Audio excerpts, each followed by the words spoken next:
কোনো daily vlog নয়, আজকে তোমাদের সাথে শেয়ার করব কলকাতার একটা স্পেশাল জায়গার ভিডিও। আশা করি তোমরা সবাই ওখানে গেছো, বা যারা যাওনি তারা কিন্তু অবশ্যই ওখানে একবার ভিজিট করো। আর তার আগে তোমরা দেখো আকাশটা, মানে আজকে বিকেলের পর থেকে, সকাল থেকে তো প্রচণ্ড রোদ্দুর ছিল, কিন্তু বিকেলের পর থেকে আকাশটা ঠিক ছিল এই রকম সুন্দর। প্রচণ্ড বৃষ্টি একটু আগে হয়েছিল, তারপর দেখো পুরো রাস্তা শুকিয়েও গেছে, আর এখন কিন্তু আকাশটা ছিল এই রকম। তো আমরা অফিস থেকে বেরিয়ে পড়েছি, আমরা একটু আগে বেরিয়েছিলাম। বেরিয়ে এখানে অফিসের সামনে থেকে অটো নেব, নিয়ে যাব ওই স্পেশাল জায়গাটায়। তোমরা নিশ্চয়ই ওখানে গেছো, কারণ আমি অনেক ধরনের ভিডিওই দেখেছি। তো যারা যাওনি তারা কিন্তু অবশ্যই একবার যাও। আর এখন এই অটোটা দাঁড়িয়েছিল এখানে জ্যামে। এখান থেকে আমরা এখন যাব হচ্ছে নারকেল বাগানের যে মোড়টা, ওইখানে অবধি যেতে অটো ভাড়া নেয় 20 টাকা। আর আমাদেরকে নামিয়েছিল অটোটা নোভোটেলের সামনে। এখন আমরা তিনজনই এসেছিলাম, ওদেরকে দুজনকে দেখতে পেলে আর আমি। তো অটো থেকে নেমে আমরা এই বাঁদিকে ফুটপাথটা ধরে যাচ্ছিলাম হেঁটে। আর রাস্তা পার হওয়ার সময় তারপর হঠাৎ করে, মানে আমি আসলে অতটা প্রফেশনালভাবে ব্লগ করি না, তো রাস্তা পার হতে গিয়ে হট করে একটা গাড়ি সাইড থেকে চলে এসেছিলো। তো এই নিয়ে আমরা হাসাহাসি করছিলাম। হাসাহাসি করার বিষয় না, কিন্তু ওই আর কি।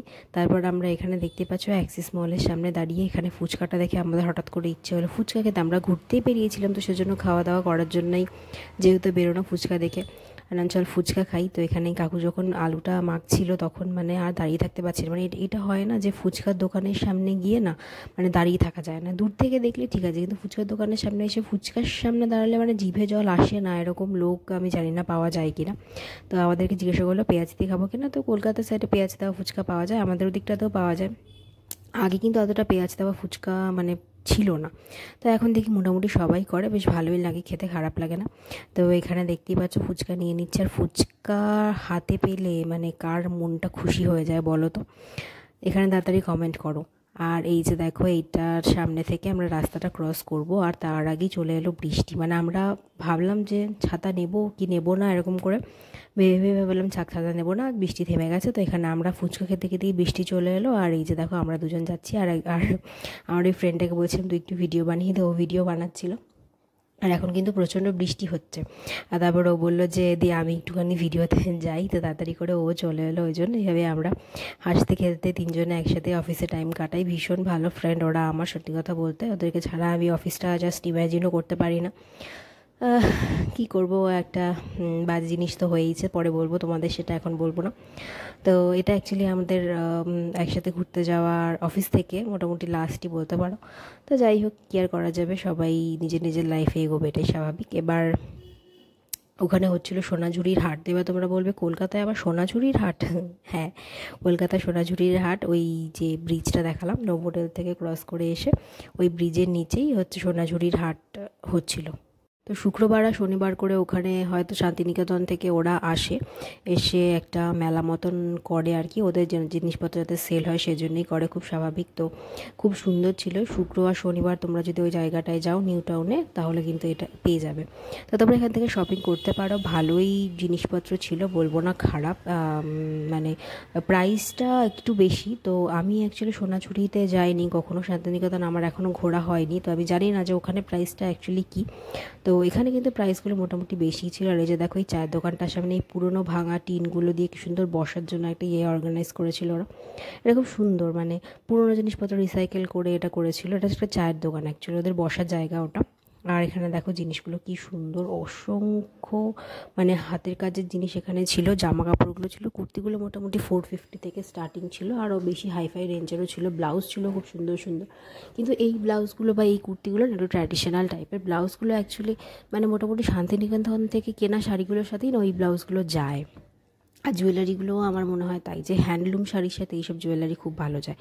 এখানে দেখো ও দেখছিল হচ্ছে ফিঙ্গার রিং, তারপর চুড়ি। অ্যাকচুয়ালি ও একটা শাড়ি কিনেছে, তো সেটার সাথে ম্যাচিং করে চুড়ি কিনবে বলে বেসিক্যালি ও দেখছিল। এখানে ব্রেসলেটগুলো দেখছিল, ব্রেসলেট ওর পছন্দ হয়নি, চুড়ি অ্যাকচুয়ালি পছন্দ হয়েছিল, কিন্তু নিতে পারলো না, কারণ ওর হাতের সাইজে হলো না। একটা অনেকটা বড় হলো, একটা অনেকটা ছোটো হলো, তো সেই জন্য নিতে পারলো না। একতারাগুলো দেখো কি সুন্দর, এরকম হাতের কাজের জিনিস কিন্তু খুব ভালো লাগে, তাই না? কিন্তু প্রচণ্ড এক্সপেন্সিভ, মানে কি বলবো, যদি তুমি মনে করো যে হ্যাঁ এমনি কিনে নিই, তাহলে কিন্তু সেটা পসিবল নয়। আমরা অ্যাকচুয়ালি অনেকটা আগে চলে এসেছিলাম, সেজন্যই এখানে ঘুরে ঘুরে দেখছিলাম, না হলে এখানে যাওয়ার প্ল্যান কিন্তু আমাদের ছিল না। আমাদের প্ল্যান ছিল একটাই, সেটা হচ্ছে ওইখানে যাওয়া। এবারে তোমরা বলবে যে ওটা কোন জায়গা, ওটা অ্যাকচুয়ালি স্মার্ট স্ট্রিট। এতক্ষণ তো তোমরা যারা গেছো তারা বুঝেই গেছো। তো স্মার্ট স্ট্রিটে আমরা আজকে গেছিলাম একটু খাওয়া দাওয়া করতে। খাওয়া দাওয়া মানে একটুখানি মজা করার উদ্দেশ্যেই যাওয়া, কারণ এরপর থেকে হয়তো আমাদের আর এখন সেইভাবে দেখা হবে না। তো যাই হোক, স্মার্ট স্ট্রিটে দেখো কত ফুড ট্রাক। অ্যাকচুয়ালি এখানে সন্ধ্যের পর গেলে না বেশি ভালো হয়, সন্ধ্যেবেলা অনেক ফুড ট্রাকস চলে আসে। আর আমরা গেছিলাম বিকেল বিকেল, কারণ আমাদের মোটামুটি 7:30টার মধ্যে ফিরতে হবে।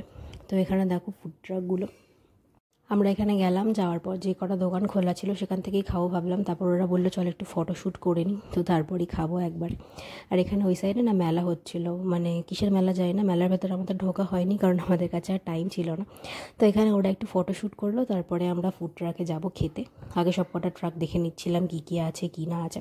তো খুব সুন্দর ছিল, অনেক ফুড ট্রাকে মানে প্রচণ্ড টেস্টি খাবার পাওয়া যায়। সত্যি কথা বলতে ওরা এখানে দাঁড়িয়ে ফটোশ্যুট করবে, আমি একটু দাঁড়িয়ে নিই, আমার অতটা ফটোশ্যুট মানে ওইভাবে আমার করি না, মানে করতে ভালোও লাগে না।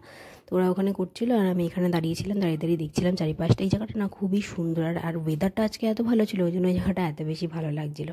তারপর আমরা চলে এলাম এই দোকানটার সামনে। এইখানে আমরা অর্ডার দিয়েছিলাম ওই 169-এর একটা কম্বো মতন, দেখো চলে এসেছে। এই কম্বোটা আমরা অর্ডার দিয়েছিলাম, এটা নিয়েছিল 169। আর ওরা ওই দিক থেকে নিয়ে চলে এসেছিলো আরও একটা ডিশ, সেটা হচ্ছে প্যান ফ্রাইড চিকেন। তো ওটা দেখতে পাচ্ছ, ওটা অন্য একটা দোকান থেকে আনা ছিল। এটার প্রাইস নিয়েছিল হচ্ছে 140। তো ওখানে 6 পিস ছিল, আর এটা এত কম্বোতে যত পিস ছিল একটা কোল্ড ড্রিঙ্কসও নিয়ে নিয়েছিল। তো এগুলো প্রচণ্ড টেস্টি ছিল। সত্যি কথা বলছি, সব কটা ফুড ট্রাকের খাবার আমি তো ট্রাই করিনি, কিন্তু যে কটা করেছি সে কটা দুর্ধর্ষ খেতে। এই দোকানটাতে আমরা অর্ডার দিয়েছিলাম হচ্ছে একটা শ্রেডেড চিকেন টাইপের। আর পা তুলে বসা তোমাদের কাদের অভ্যাস অবশ্যই আমাকে জানাবে। আর এইটা অর্ডার দিয়েছিলাম এইখান থেকে, এটা কিন্তু অনেক কটা পিসই ছিল। তারপর আমরা ওখান থেকে বেরিয়ে গেলাম, অটো নেব, অটো নিয়ে ব্যাক টু অফিস, তারপর অফিস থেকে বাস নিয়ে ব্যাক টু বাড়ি। তো আজকে কিন্তু আমি কোন্নগর ফিরে যাচ্ছি, তো ওই জন্য মনটা খারাপ। ওখানে গিয়ে মজা করছিলাম, ভালো লাগছিলো, কিন্তু কোন্নগর ফিরে যেতে হবে এটা ভেবে খারাপই লাগছিলো। বাড়ি ছেড়ে চলে যেতে কোন মেয়েরই ভালো লাগে বলো, কারোই ভালো লাগে না। তো যাই হোক, এখন এখান থেকে বেরিয়ে গেছি। বাসটা দেখতেই পাচ্ছ, একটু ঘুমিয়ে পড়েছিলাম আর কি বাসে। তারপর তো ট্রেন নিয়ে বাড়ি চলে এসেছি, বাড়ি না মানে কোন্নগর স্টেশনে দাঁড়িয়ে আছি, ওই যে আসছে গাড়ি নিয়ে, তারপর গাড়ি করে চলে আসবো বাড়ি।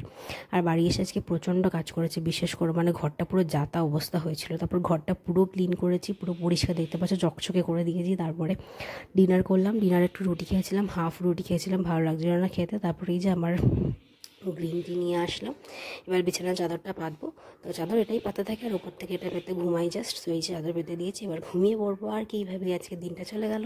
তোমরা ভিডিওটা কেমন লাগলো জানিও, আর তোমরা কখনো স্মার্ট স্ট্রিট গেছো কিনা সেটাও আমায় জানিও। ভিডিওটা ভালো লাগলে চ্যানেলটা সাবস্ক্রাইব করে দিও, আমার একটু পাশে থেকো। কালকে আবার আসবো নতুন ভিডিও নিয়ে, ততক্ষণের জন্য বাই বাই।